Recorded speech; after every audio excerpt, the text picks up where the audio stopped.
Don't forget to subscribe and turn on the bell icon to get notified when we drop new videos. Now enjoy. Amika felt a strange cold water on her body while in the office, and it was a booker. He poured her water. Confused, she tried to ask. Amika felt a strange cold sensation on her skin, jolting her awake. Water dripped down her face, soaking her clothes. She gasped, blinking in confusion. As her eyes adjusted, she saw a figure standing before her, a booker. His expression was blank, but in his hand was an empty bowl. The bustling noise around her was familiar. The scent of damp earth, the distant hum of voices, the thin mat beneath her. She wasn't in an office. She wasn't a successful woman. She was still in her aunt's house, still trapped in the cycle of suffering. It had all been a dream. Amika's body trembled. Her heart pounded violently in her chest. For a moment, she had believed it all, the achievement, the respect, the wealth. But it had been nothing more than a cruel illusion. Her breath came out shaky, but today was the last day. She would not stay here. Amika sat on the cold ground, her heart pounding as she processed the dream she just had. It had felt so real, the success, the wealth, the respect, but now, she was back to reality. The small, cramped mat in her aunt's house, the unbearable treatment, and the constant hunger. But today was the last day. She had made up her mind. That night, Amika waited until the house was silent, then she slipped out through the back door. She didn't know where she was going, but she knew she had to leave.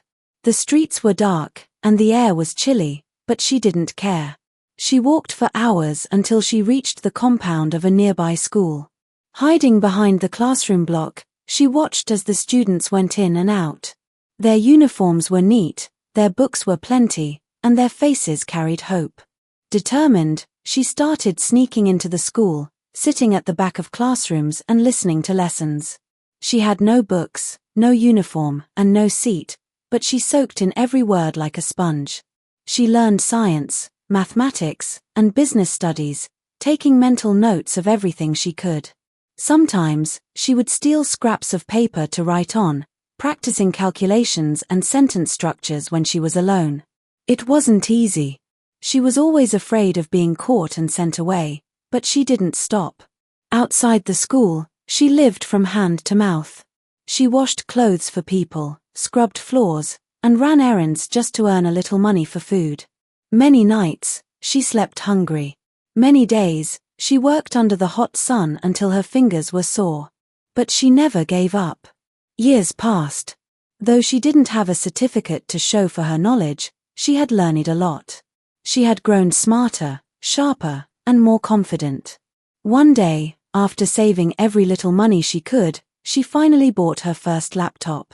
It was second-hand, slow, and had missing keys, but to her, it was a treasure. Now, the real question was, what would she do with it? With determination, she started learning about online trading. At first, it was difficult. She made mistakes, lost money, and struggled to understand the complexities of the market. But Amika was relentless. She watched videos, read articles, and practiced every single day. She failed, but she didn't stop. Slowly, she began to understand the trade. Then one day, everything changed. She made her first profit. Then another. And another. The money started coming in, first small, then bigger. Within months, she had built a trading empire. Within a year, she was making millions. By the second year, she was the youngest billionaire in Africa. Her name was everywhere. Magazines, news stations, business conferences, everyone wanted to know the story of the girl who came from nothing and built an empire. Amika had everything she once dreamed of. But the real shock came on a Saturday afternoon. She was in her mansion, enjoying a quiet moment when her housekeeper came running. "Madam, you have visitors at the gate." Amika frowned. She wasn't expecting anyone. When she stepped outside, her breath caught in her throat. Standing there, looking worn out, wretched, and tattered, were her aunt and her family. No one knew how they found her house, but they did. Their eyes were filled with shame, regret, and desperation. Amika looked at them, her heart steady. She wasn't the helpless girl they once tormented. She was powerful now. Successful. Untouchable. She smiled. Her dream may have been that, just a dream, but it fueled her new reality. Amika stood at the entrance of her mansion, looking at the worn-out figures of her aunt and her family. She could see the hunger in their eyes, the silent plea for mercy in their posture. A part of her wanted to send them away, to let them feel the same rejection she once endured. But another part of her, the part that had fought, survived, and won, refused to let bitterness define her. She took a deep breath and folded her arms. "Why are you here?" Her voice was calm, controlled. Her aunt stepped forward hesitantly. The woman who once slapped and belittled her now looked small, fragile. "Amika, please, we have nowhere else to go. Things have been hard. We heard about you, about how successful you are. We were hoping," she swallowed hard. "Hoping you could help us." Amika studied them. Her cousin, who used to mock her, couldn't even meet her gaze. Her uncle, who never lifted a finger to defend her, stood with his hands clasped like a beggar. How quickly tables turn. She could have sent them away. She had every right to. But instead, she turned to her housekeeper. "Set up the guest house for them." Her aunt's eyes widened in disbelief. "You mean? You can stay there for now. But let me be clear, I'm not doing this out of obligation. I owe you nothing. This is my choice." Tears streamed down her aunt's face as she nodded. "Thank you, Amika. Thank you." Amika walked away, her heart steady. She wasn't the same girl they had abandoned.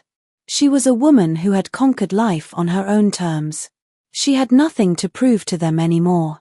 As she stepped into her study, she sat in front of her laptop, staring at the screen.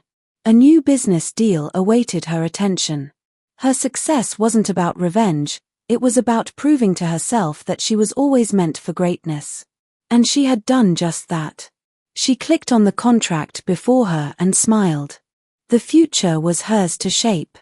Amika sat in her luxurious office, the view of the city stretching out before her. The past was behind her, but it had shaped her into the woman she had become. Every decision, every hardship, had brought her to this moment. Yet, as she leaned back in her chair, she felt an unease creeping into her chest. A knock on the door pulled her from her thoughts. "Come in," she called. Her assistant stepped inside, a hesitant look on her face. "Madam, there's someone here to see you. He says it's urgent." Amika frowned. "Who is it?" "His name is Chaka. He said you'd understand." Her heart skipped a beat. Chaka. The boy who had been her only friend in those hard days. The one who had helped her sneak into the school, who had shared his lunch with her when she had nothing. She hadn't seen him in years. "Send him in," she said, her voice calm but her mind racing. A few moments later, Cheka stepped in. He was different now, taller, leaner, but his eyes held the same kindness she remembered. Yet, there was something else in them now. Desperation. "Amika," he said, his voice heavy with emotion. "I didn't know if you'd see me." She gestured for him to sit. "Why wouldn't I? You helped me when no one else did. What's going on?" He sighed, rubbing his face. "Things have been hard. After school, I tried to start a business, but it failed. My mother is sick, and I have nothing left. I didn't come here to beg, but I needed to see you. To know if the dreams we had back then actually meant something." Amika felt a pang of sorrow.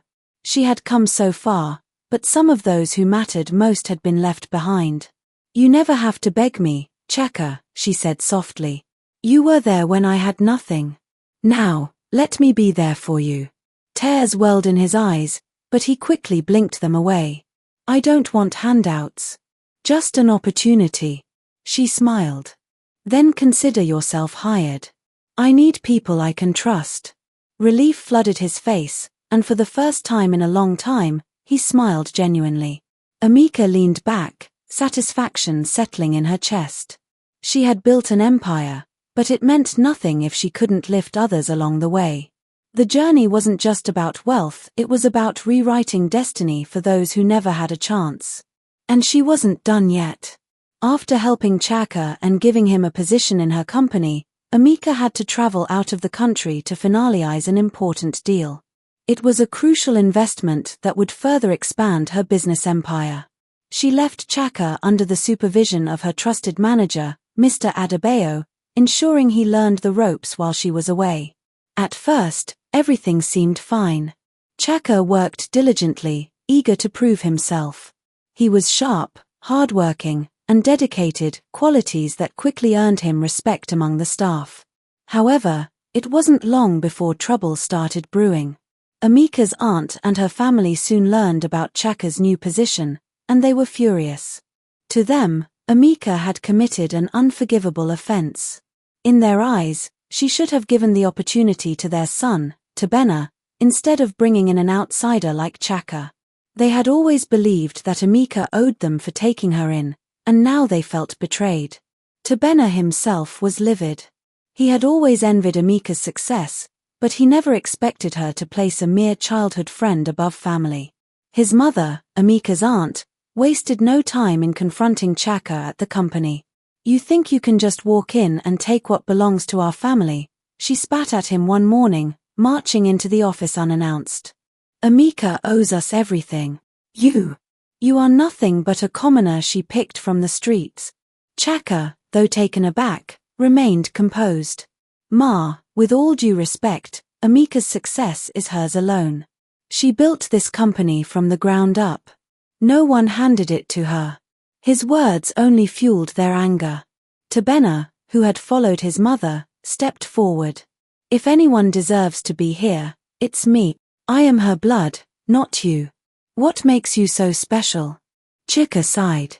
He had never wanted any trouble, only a chance to rebuild his life. "Tebena, you've always had opportunities.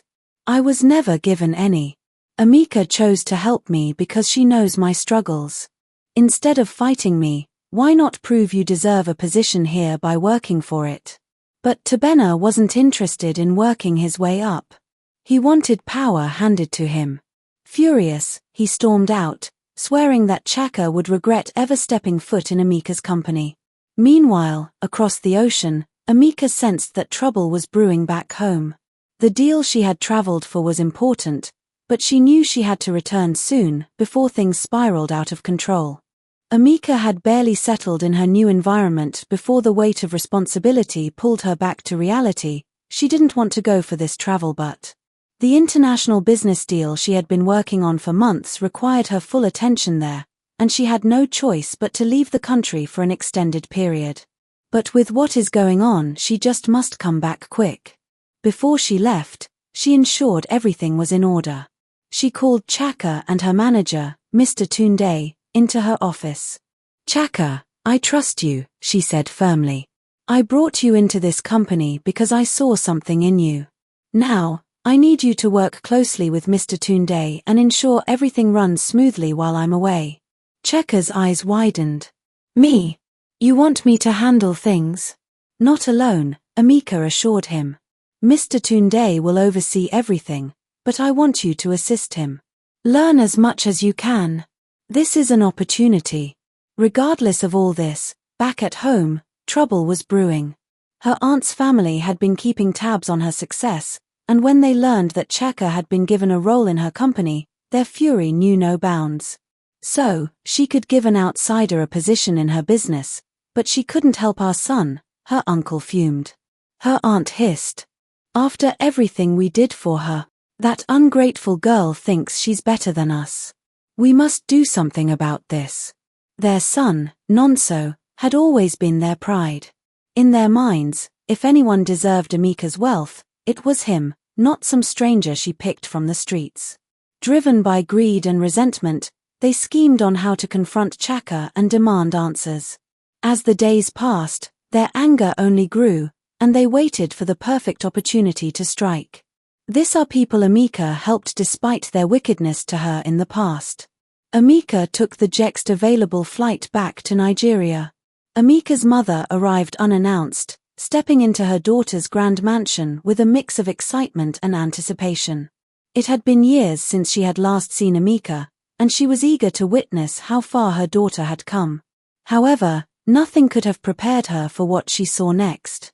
As she walked through the elegant hallways, her eyes landed on a sight that made her heart stop. Sitting comfortably in the lavish living room, eating expensive food and dressed in clean clothes, were the very people who had once made her daughter's life unbearable, her own sister and her family. A wave of disgust and anger washed over Amika's mother. Her breathing became heavy, and her fists clenched. "What is this?" she demanded, her voice sharp with disbelief. Amika, who had been reviewing some business documents, looked up and smiled. "Mama, you're here. You didn't tell me you were coming." "And I had to," her mother snapped, eyes flashing with rage. "What are these people doing here, Amika? After everything they did to you, you're still housing them? Still feeding them?" Amika glanced at her aunt and cousins, who suddenly looked uncomfortable under her mother's piercing gaze. She sighed and stood up, walking towards her mother. "Mama, I know what they did to me. I haven't forgotten." But what?" her mother interrupted, her voice rising. "After all the suffering they put you through? After treating you worse than a slave? You owe them nothing, Amika, nothing." She turned sharply, pointing at her sister. You don't deserve my daughter's kindness. You don't deserve to even breathe the same air as her. After how you abused her, you should be rotting in shame, not sitting here enjoying the life she built." Amika's aunt shrank back, guilt washing over her face. "Sister, please, it's not like that. We were desperate. We had nowhere else to go. Amika forgave us." "Forgave you?" Amika's mother let out a bitter laugh. "Did you ask for forgiveness when you starved her? When you beat her for no reason? When you called her worthless? And now you sit here like honored guests? You should be ashamed." Her gaze flickered to Amika, disappointment clouding her eyes. "I thought you were stronger than this. I thought you understood that not everyone deserves a second chance." Amika swallowed hard. She had expected her mother to react, but not this strongly. "Mama, I understand your pain, but carrying anger in my heart will only hold me back. I chose to let go. Not for them, but for me." Her mother shook her head, tears of frustration pooling in her eyes. "Kindness is one thing, Amika. Foolishness is another. And right now, you are being foolish." She turned to leave, her voice shaking. "I came here to see my daughter, not to witness this mockery." With that, she stormed out, leaving Amika standing there, torn between the past and the future she had chosen to build. Amika's mother arrived unannounced, stepping into her daughter's grand mansion with a mix of excitement and anticipation. It had been years since she had last seen Amika, and she was eager to witness how far her daughter had come. However, nothing could have prepared her for what she saw next. As she walked through the elegant hallways, her eyes landed on a sight that made her heart stop. Sitting comfortably in the lavish living room, eating expensive food and dressed in clean clothes, were the very people who had once made her daughter's life unbearable, her own sister and her family. A wave of disgust and anger washed over Amika's mother. Her breathing became heavy, and her fists clenched. "What is this?" she demanded, her voice sharp with disbelief. Amika, who had been reviewing some business documents, looked up and smiled. "Mama, you're here. You didn't tell me you were coming." "And I had to," her mother snapped, eyes flashing with rage. "What are these people doing here, Amika? After everything they did to you, you're still housing them? Still feeding them?" Amika glanced at her aunt and cousins, who suddenly looked uncomfortable under her mother's piercing gaze. She sighed and stood up, walking towards her mother. "Mama, I know what they did to me. I haven't forgotten." But what?" her mother interrupted, her voice rising. "After all the suffering they put you through? After treating you worse than a slave? You owe them nothing, Amika, nothing." She turned sharply, pointing at her sister. You don't deserve my daughter's kindness. You don't deserve to even breathe the same air as her. After how you abused her, you should be rotting in shame, not sitting here enjoying the life she built." Amika's aunt shrank back, guilt washing over her face.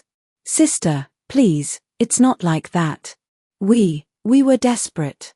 We had nowhere else to go. Amika forgave us." "Forgave you?" Amika's mother let out a bitter laugh. "Did you ask for forgiveness when you starved her? When you beat her for no reason? When you called her worthless? And now you sit here like honored guests. You should be ashamed." Her gaze flickered to Amika, disappointment clouding her eyes. "I thought you were stronger than this. I thought you understood that not everyone deserves a second chance." Amika swallowed hard. She had expected her mother to react, but not this strongly. "Mama, I understand your pain, but carrying anger in my heart will only hold me back. I chose to let go. Not for them, but for me." Her mother shook her head, tears of frustration pooling in her eyes. "Kindness is one thing, Amika. Foolishness is another. And right now, you are being foolish." She turned to leave, her voice shaking. "I came here to see my daughter, not to witness this mockery." With that, she stormed out, leaving Amika standing there, torn between the past and the future she had chosen to build. Back at the office, Chaka was keeping everything running perfectly. Under his management, Amika's company was thriving. They were now trading for multi-billion-dollar companies, making high-stake deals that solidified their reputation in the industry. Investors trusted them, competitors envied them, and the company's name was on the lips of top business executives across the continent. Amika was away on an important business trip, sealing a deal that would push the company into global markets. She had left everything in the hands of Chaka and her manager, both of whom were proving to be more than capable. The operations were smooth, and profits were soaring. However, back at Amika's mansion, her aunt had other plans. Staying in Amika's house had given her access to things she had never imagined: luxury, comfort, and the chance to manipulate. Though she was grateful for being allowed to stay, deep down, resentment and greed festered in her heart. To her, Amika's success should have belonged to her son. It angered her that Amika had chosen to uplift a stranger like Chaka instead of her own cousin. Night after night, she whispered poisonous words into her son's ears, fueling his bitterness. "Look at you, living in her house, eating her food, yet she treats you like a beggar while that Chaka boy enjoys the power. That company should be yours. You are family. Chaka is just an outsider. If Amika truly cared, she would have given you the opportunity instead." Her words ignited something dark in her son. He had always felt overshadowed, but now, with his mother's manipulation, envy took root. He started watching Chaka closely, searching for weaknesses, waiting for the right moment to strike. The following week, chaos erupted. Police sirens filled the air as the anti-drug squad stormed Amika's mansion. Officers swarmed the compound, their voices loud and commanding as they moved with precision. Amika, who had just returned from her trip, barely had time to process what was happening before a warrant was shoved in her face. "What is going on?" she demanded, her heart pounding. "Ms. Amika, you are under investigation," the officer in charge stated firmly. "There has been a report linking your company to illegal drug trafficking." "What?" Amika's voice rose in disbelief. "That's impossible. Who would say such a thing?" The officer exchanged a glance with his team before responding. A whistleblower came forward with evidence. "We have reason to believe that illegal activities have been taking place under your company's name. You'll need to come with us for questioning." Amika's blood ran cold. Someone had set her up, and she had a sinking feeling she knew exactly who was behind it. Hello family, kindly tell us where you are watching from and the time your watch says right now in the comment section. We would love to hear from you, and don't forget to subscribe and turn on the bell notification. New series are coming very soon. Subscribe. Feel free to support us by joining Zara Premium. Thanks.